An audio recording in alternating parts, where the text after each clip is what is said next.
Hello বন্ধুরা, ব্যাপারিয়ান ব্লগে তোমাদের সবাইকে স্বাগত। বন্ধুরা, আজ তো সরস্বতী পুজো, তারই আয়োজন সকাল থেকে শুরু হয়ে গেছে। তো যেহেতু আজকে আমরা বাড়িতে মা সরস্বতীর পুজো করছি, তাই জন্য এই সোনামাকে উঠিয়ে এখন স্নান করাবো বলে একটু হলুদ মাখিয়ে রেডি করিয়ে দিলাম। আর বাড়িতে যেহেতু পুজো, তাই ওদের দুই ভাই বোনকে রেডি করিয়ে ঠাকুরের আসন টাসন গোছাতে বসেছি। আমার ঠাকুরের আসন গোছাতে গোছাতেই ঠাকুরমশাই চলেও এসেছেন। যদিও অল্প একটুই কাজ বাকি ছিল, তা ঠাকুরের আসনটা তো গোছানোই হয়ে গেছে, তাই ঠাকুরমশাই এসে পুজো করতে বসে গেছেন। তবে জানো তো বন্ধুরা, এবছরের পুজোটা একটু স্পেশাল। আসলে এবছর ওদের দুই ভাই বোনেরই হাতে খড়ি। যেহেতু দুই ভাই বোনেরই হাতে খড়ি, তাই জন্য একটু ক্যামেরা বন্দি করে রাখলাম, যাতে এই স্মৃতিগুলো থেকে যায়, বড় হয়ে ওদের যাতে দেখাতে পারি।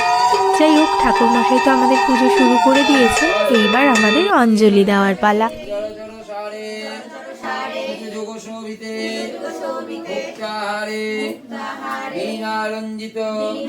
পুস্তক হস্তে ভগবতী ভারতী দেবী নমস্তুতে নমো ভদ্রকাল্যৈ নমো নিত্য সরস্বত্যৈ নমো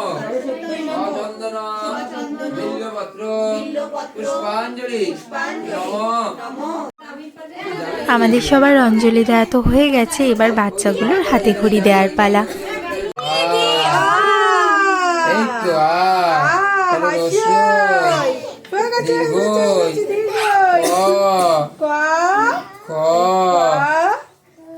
চন্দ্র দুইয়ে পক্ষ, তাহলে তিনে নেত্র।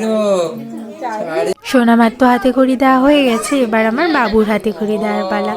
সত্যি কথা বলতে কি, আমাদের এই বাবু না সত্যি ভীষণই লক্ষ্মীমন্ত ছেলে।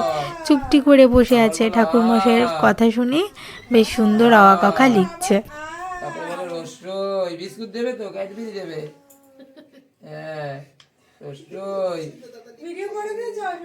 বলো। বন্ধুরা, এই বছরের পুজো কিন্তু আমরা সবাই খুব ভালো কাটিয়েছি। যাই হোক, ঠাকুরের ইচ্ছা এবছর দুজনের হাতে খড়িও দেওয়া হয়ে গেল, আর আমাদের পুজোও বেশ সুন্দরভাবে সম্পন্ন হলো। আশা করছি বন্ধুরা, তোমরাও আজকের দিনটা খুব ভালোভাবে কাটিয়েছো এবং খুব আনন্দ এবং খুব মজা করে সরস্বতী পুজো উদযাপন করেছো।